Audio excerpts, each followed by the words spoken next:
review questions for the wind exam, and then we'll get into geothermal.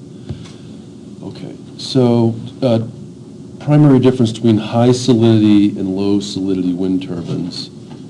And I'll show you this kind of in general. I remember touching on this briefly in lecture. We didn't spend a whole lot of time on it, but in that wind chapter, if you've got, and if you remember the old windmills, right? They would have dozens of blades, right? So this would be an example of a high solidity.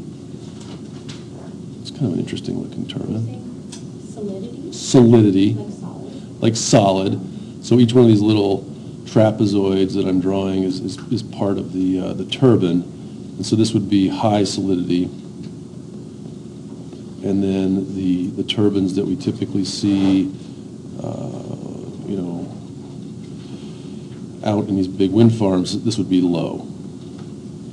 And if we go back to our power equation for rotating machinery, the power equation is P equals tau omega, and tau is and so they both go in the same direction. So of course omega is the rotational velocity, so the dimensions of omega are 1 over time.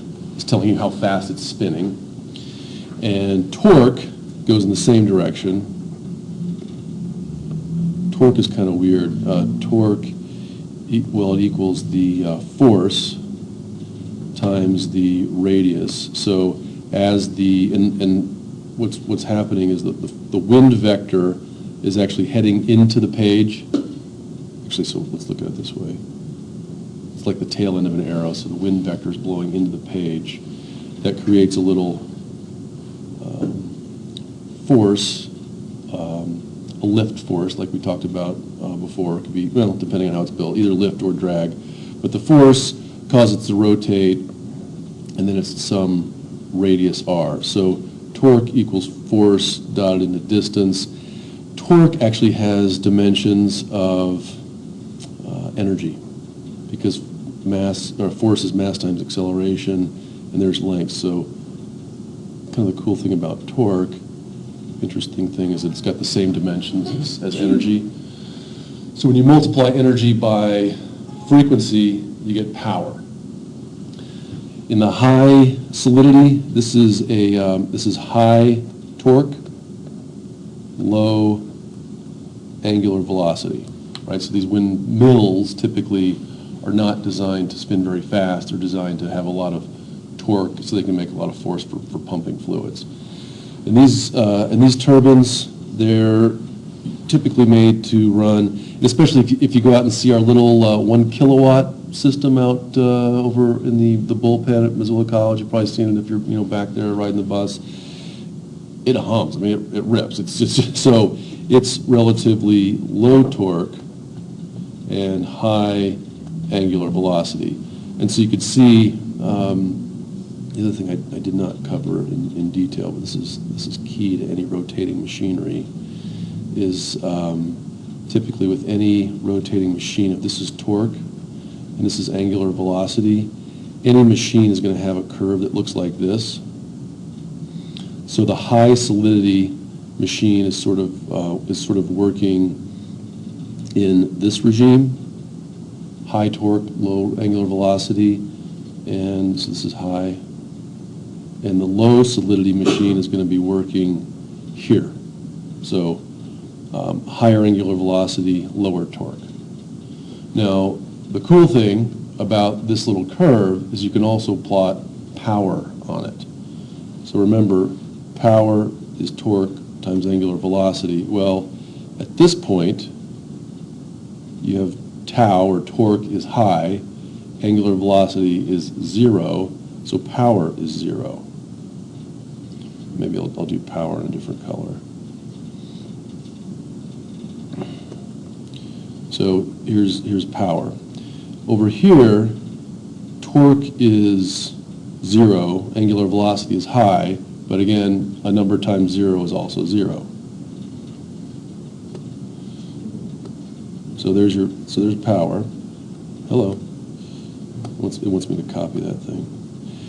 But now if I multiply the two things, right about in this sweet spot, the product of those two actually ends up being a parabola. So this is power. And so here's kind of your optimal regime. So in a car engine, in a electric motor, whatever, even in your own bicycle gears, that's where you're typically trying to operate, at a balance of not too much speed, or the thing flies apart, not too much torque, or it also comes apart for different reasons. So that's the sweet spot for any rotating machine, and that's why you have a transmission typically, so you're shifting gears when the RPMs get too high. RPMs get too high, you shift back and come over here, shift back. So back to this guy, let's go to the question. High solidity wind turbines have a virtually solid swept area with a high number of blades. Low only have with few narrow blades. That actually sounds correct. Yeah, so I'm thinking Yeah. is all the above. Yeah. High solidity rotors are used to wind pumps, which typically what you see. Low or tend to be used for electricity. Correct, based on what we just discussed.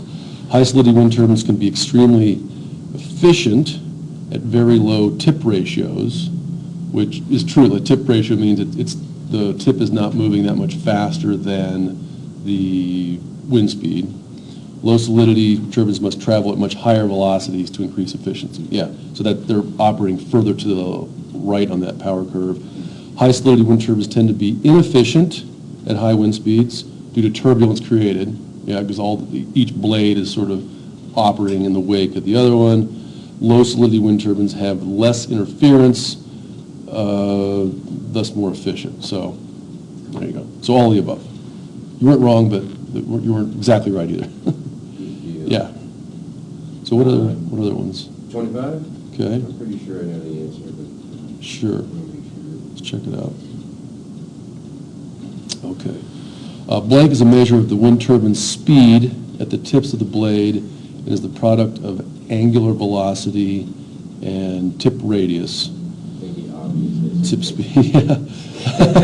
Should be on one of those. Yeah, well, let's just look at that. That's simple. Let's look at that really quick, too. So there you have another nice little kinematic relationship. So here's your hub, here's your blade. It's, again, rotating at some angular velocity. And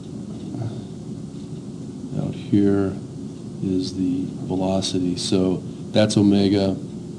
This is r, the distance from the center to the tip. So you can almost just look at this through dimensional analysis and say, well, the dimensions of radius equal length, the dimensions of omega equal 1 over time. So from that we can just immediately see that the velocity equals r omega. So the bigger the turbine is, so if r goes up, the bigger the turbine is, the faster the tip speed.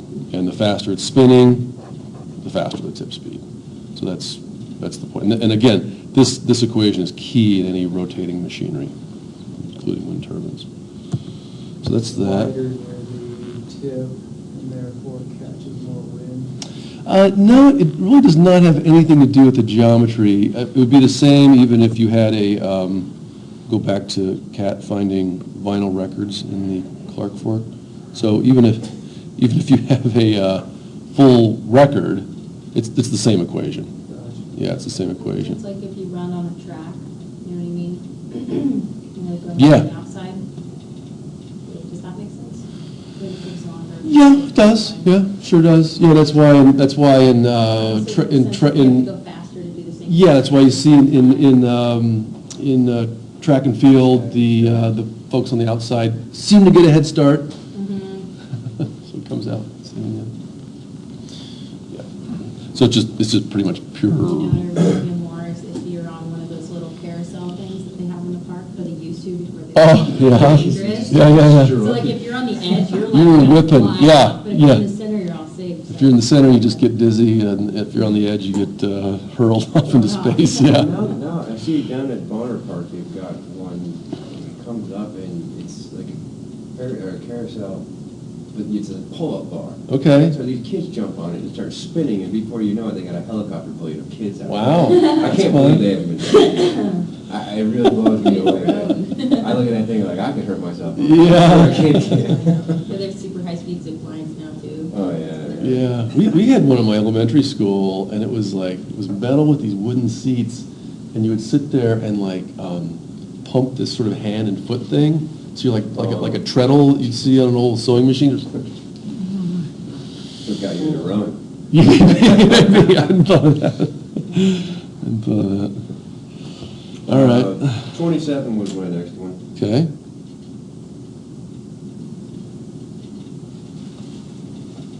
I just couldn't find it. Oh, what is that? Rated power. Okay. Bet's limit's not a bad choice there. Yeah, it's just rated power. You might also see it called the nameplate power is another name for it. But rated power, and that's just how much electricity the turbine can put out. Yeah. The last Okay. one for me is 38. Okay.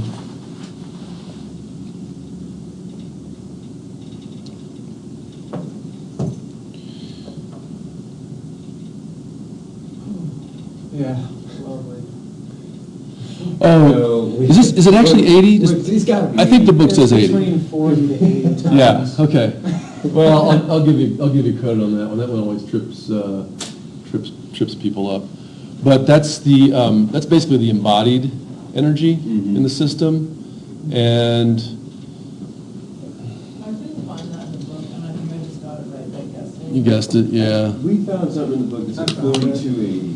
So we chose 40, we chose Okay. 60. Okay, all right. Well, it's up for debate. And again, it depends how the thing is built, right? Either way, it's a staggering. It is. No, it really is. It really is. It's and that is kind of the beauty of any renewable energy technology in my mind, because again, you're never going to beat the first law. I mean, but on the other hand, there is that energy sitting out there in nature. The sun is shining, the wind is blowing, the waves are crashing. So.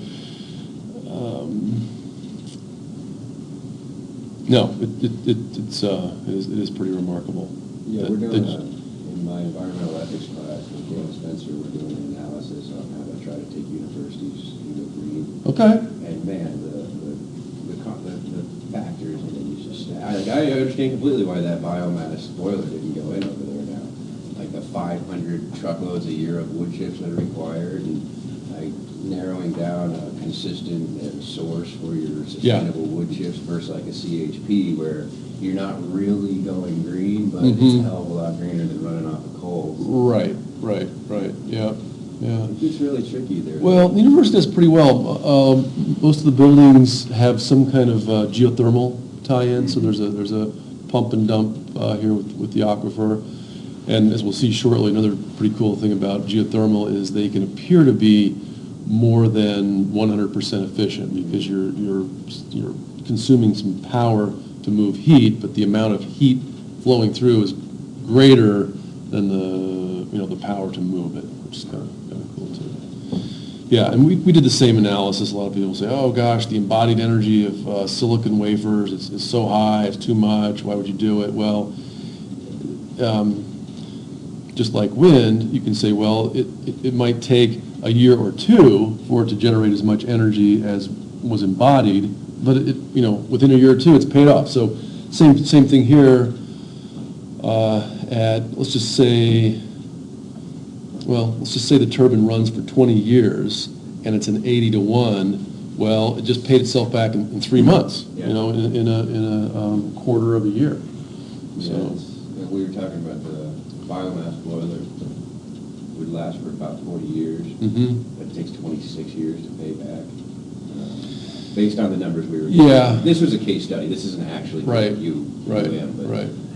where like the CHP would pay itself back in 9 years, but only last for 20, and like. Oh, okay. When you start actually trying to put together a rational idea. Yeah. There's always a problem. Yep. It's just, Yeah. you know. Yeah, we do a lot of that in energy storage and distribution, 214, and the other part, I don't know if in your course you're doing time value of money as well? Not particularly. Yeah, because you're also, the money itself is losing value. Like whatever capital you put in is not worth as much, because there's always, money is always being created, so a dollar today is going to be different from what a dollar is in the future. And then you have like intangible factors too, like will this bring more kids to your university? Yeah. I mean, like you were saying about the weird tree. Yeah, thing, yeah, like, yeah. Yeah, what are the other values? Yeah, we'll see where we go. I mean, this is one of those things where, and I don't know if you guys have seen it or not, if I told you, but I watched that movie, The Big Short. Yeah, Have you seen that? I've heard of that, not seen I highly recommend it. It's a trip. I mean, it's really just a lot of men behaving really badly when it comes right down to it. But it.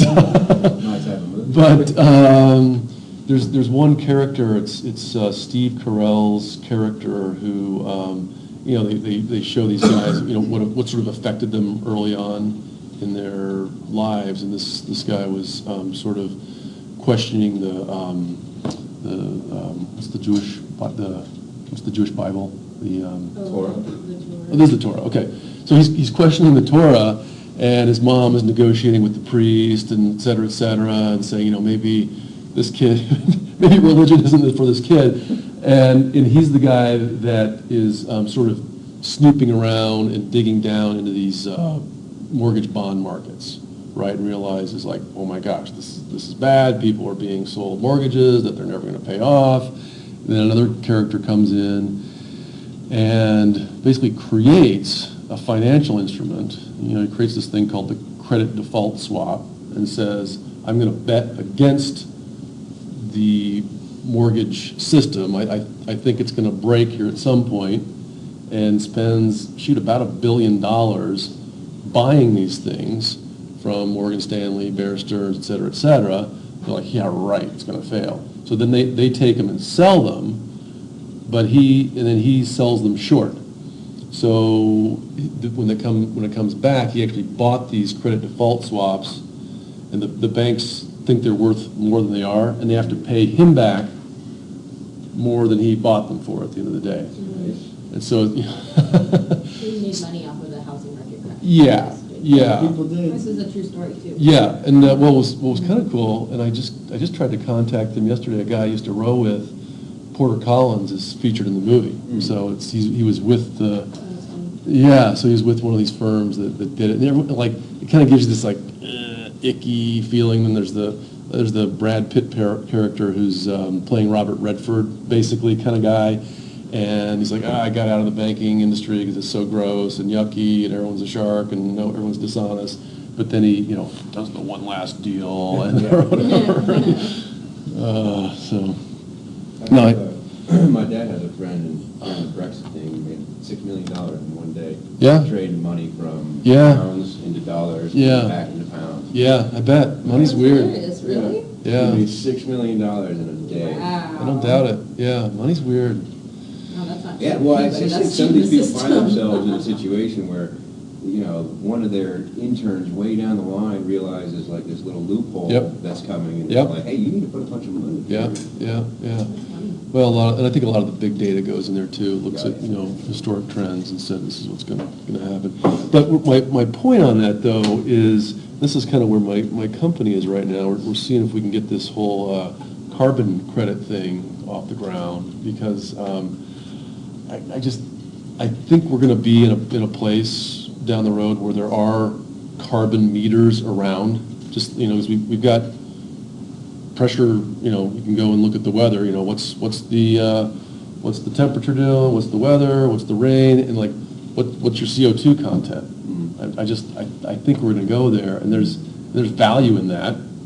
Like, do I, in terms of where I go, where I live, and so I think we're going to see a system where carbon crediting is gonna happen that way. Like, oh, look, I just planted a forest, and look, the CO2 levels drop, and you know, and what I think we'll probably base it on is that Keeling curve. You guys, did we talk Keeling curve? A little bit. Yeah, I'll just show you really quick.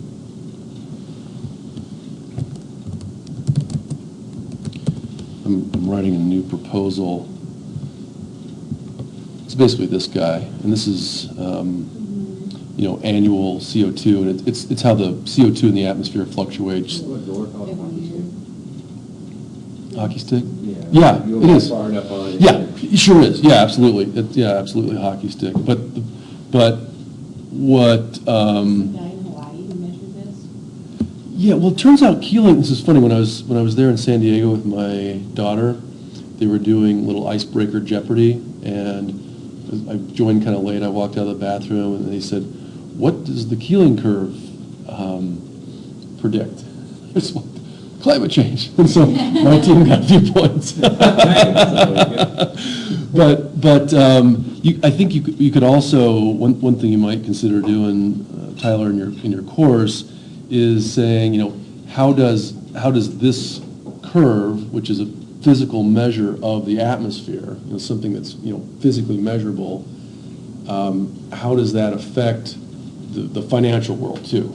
Because, you know, at some point, hey, here comes the forest fire, here comes the flood, here comes the whatever. So you can look at that in economic loss and degradation too. So that's what I'm going to try to tie together in my next little paper. How, you know, money is tied in with these things. The external costs, the hidden costs. Yeah, external costs. Or the environmental costs. Right. And we're talking about mountaintop removal too. And Yeah. How the cost of the actual procedure is one thing, but when you're filling up a valley with, you know, the top of the mountain. Yeah. These are costs that the capitalist, the neoclassical economics do not take into Right, account. right. Yeah. Will build their empire upon all the chaos and destruction that their greed caused, and they won't care. Well. Until, of Make more course, money off the problems, is what you're saying. until, of course, all of those problems are up to their neck. Yeah. They won't have anything but guilt to accept after that. Well, I think that's changing, but I hear you. Yeah, well, I want it to change.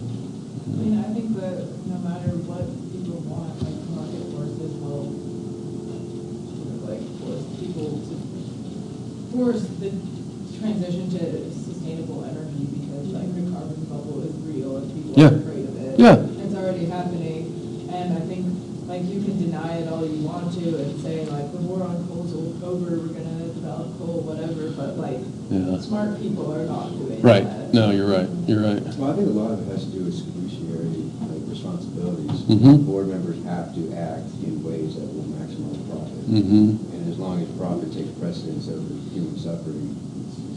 We have to make it profitable for you, I think. Yeah, but the CBA, it's still like on the. I like talking about all these costs, you know, and how it affects, you know, our economy and affects, you know, where all their money goes to ultimately, Yeah. If you know. you're looking people into the really- long run though, like they're gonna make more money if they invest in this new technology. Yeah, it's true. Yeah, and I think those are the conversations I've been having with this Boston Carbon Hedge Fund, is that they are looking, not just 3 to 5 years, but 30, 50, 100. Well, sure, the problem is, what I've seen from ExxonMobil, for instance, they've Oh. sunk more money into algae, Yeah. generating power through the, I mean, Mhm. billions of dollars Yeah. sunk into this.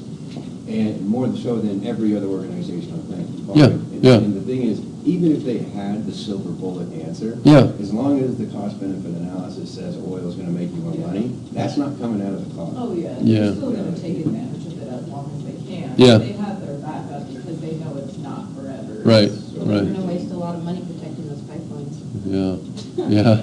You know what I mean? Yeah. Cool. All right, well, let's do some geothermal. Thanks for the good questions. Any other questions on the wind exam? I think we kind of hit the sticky ones that always seem to cause issue. But typically those questions spark some conversation that leads to deeper understanding, so hopefully we achieve that.